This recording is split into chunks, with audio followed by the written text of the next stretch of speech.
Tangina mo naman, George. Kala mo naman, artista ka nga eh, no? Wag, puta. Yan, yun ang ginasa niya kanina. Ayun, no? Sa likod. George, ano masasabi mo? Interview nga to, interview. Nandito po tayo ngayon sa interview na kung saan ang kakapanayamin natin ay si George Clinton. Ayan, yan po siya. Anak po siya ni Bill Gates. Yun naman, si si Dante Pugante. Apo po yan ni Bush. Foreigner, tapos bigla ano. Yan. So, sa gagawin nating panayam, Pero yung palangot mo, hindi naman nakikita eh. So, sabi nga ni director, gago ka raw eh. Yan o. So, totoo ba na may nangyari sa inyo ni George? hindi. Kasi ganito yung mga oras ng Oo. madilim.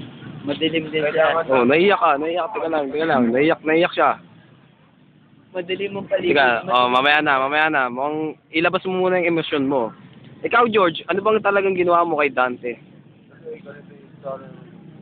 Nangangailangan namin ng Ah, putok. Nagawa ko ng digdig ko. Ha? Talaga? Kaya ako nakahangal. Bumuka na sa harapan. I object. Ano? Take of emotion. Oh. Third emotion. O third yun. O fourth. O fifth. Wala, hanggang 5 lang. Nomination. O bakit?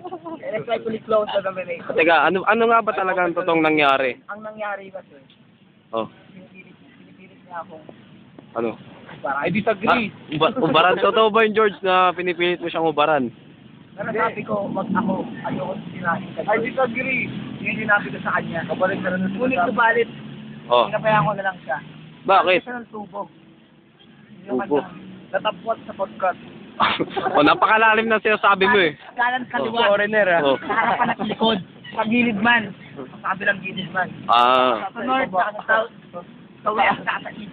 Nataas at ibaba. ano? Sa aming dalawa. Ayop.